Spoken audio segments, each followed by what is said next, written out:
নমস্কার বন্ধুরা, কেমন আছো তোমরা? আজ চলে এলাম তোমাদের সঙ্গে সামনাসামনি আলাপ করতে।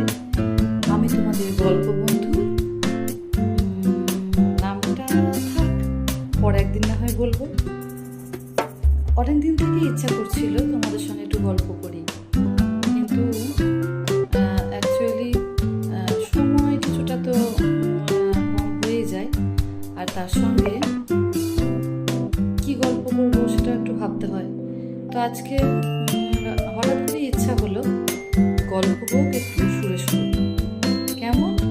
আজ তোমাদের আজকে আমি আমার পুরনো একটি গানের সঙ্গী বলবো, গানের সঙ্গী যন্ত্র যন্ত্র আর কি, তানপুরা। তো সেটি আজকে তোমাদের দেখাবো। কিছুদিন হলো সেটা এখন তার কভার যেটা সেটা পরিষ্কার করা হয়েছে, কিন্তু সেটা আর পরানোর আমার সময় হচ্ছিল না। তা আজকে একটু তানপুরাটা মুছে সেটাকে কভার করাবো, তার সঙ্গে তোমাদের সঙ্গে তানপুরারই গল্প আজকে শেয়ার করবো। তাহলে আজকে প্রথম পরিচয় সুরে সুরেই থাক। তোমরা থেকো আমার সঙ্গে, পাশে থেকো, আমাকে উৎসাহ দিও। চলো তানপুরার কভারটা আজকে পড়িয়ে নিই।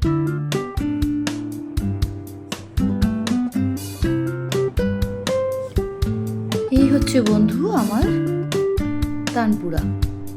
আমার বললে ভুল হবে, তানপুরাটা অ্যাকচুয়ালি আমার দিদির ছিল। আমার দিদি মানে আমরা দুই বোন। দিদি আমার সঙ্গে পিঠুপিঠি বলতে পারো, 2 বছরের বড়। কিন্তু দিদি ছোট থেকেই ছিল ক্লাসিক্যালের ছাত্রী, তো ক্লাসিক্যালটাই বেশি শিখেছিল। আর আমি একটু দুষ্ট ছিলাম, চঞ্চল ছিলাম ছোটবেলায়। বাবা বুঝিয়েছিল যে ক্লাসিক্যাল না শিখলে অন্য গান কিন্তু করা মুশকিল। কিন্তু আমার ছোটবেলায় মাথায় তো কিছু ঢুকতো না। তখন বললাম যে না, ওই আমি গাইবো না, তুমি আমাকে অন্য গান শেখাও, আমি শিখবো, কিন্তু আমি করবো। কিন্তু এখন বুঝতে পারি যে ওই আয়ের কি মূল্য। এখন অবশ্য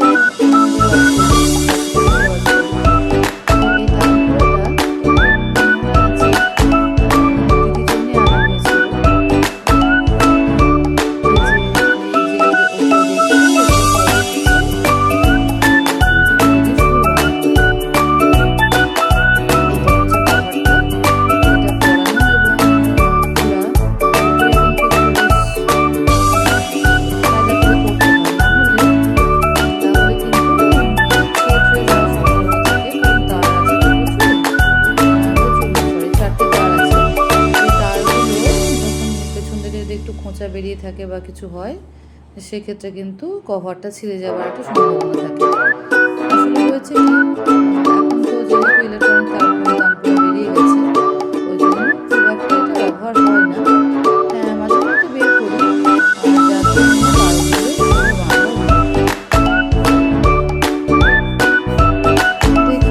চেষ্টা করি একটু মশলা দিলাম, দিয়ে কায়দা করে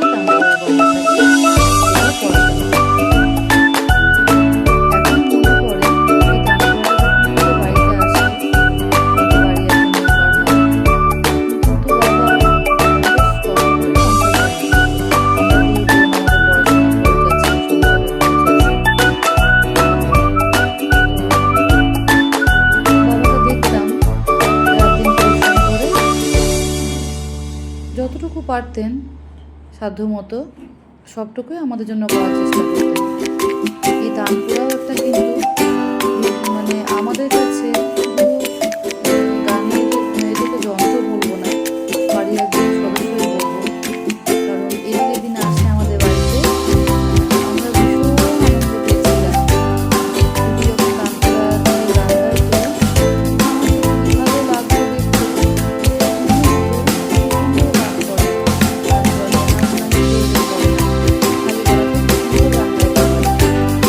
করে খালি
কিন্তু তানপুরাটা মোটামুটি কভারটা পরানো হয়ে গেছে।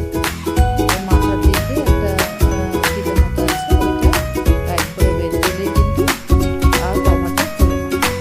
এরপর এটাকে নিয়ে গিয়ে আমাদের দেয়ালের একটা কোণে সুন্দর একটা কাঠের স্ট্যান্ড করে তানপুরাটা রাখার ব্যবস্থা করা আছে। ওইখানে তানপুরাটা তুলতে হবে।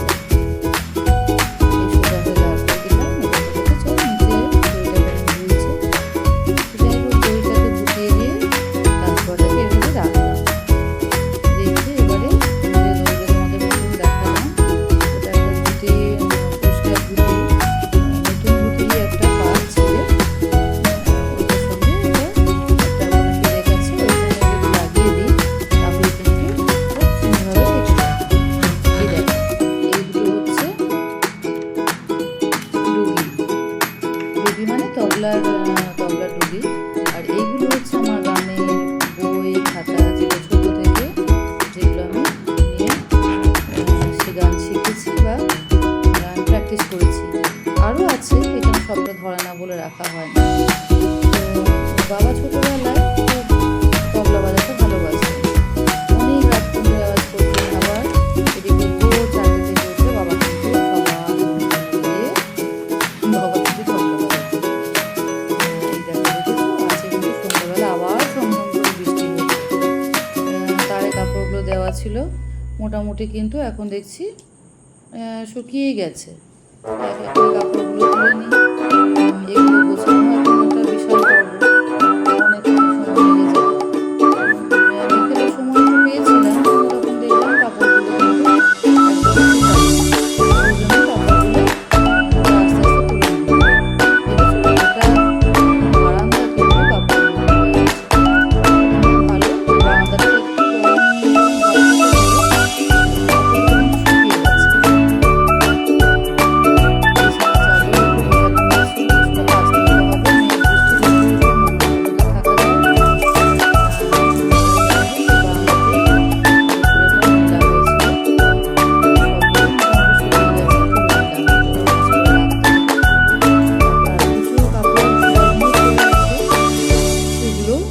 কেচে ভাঁজ করে নিলে তারপর ছুটি। এই দেখো, সেই তোমাদের যে দেখিয়েছিলাম কালকে গাছ পুঁতছিলাম, সেই গাছগুলো এখন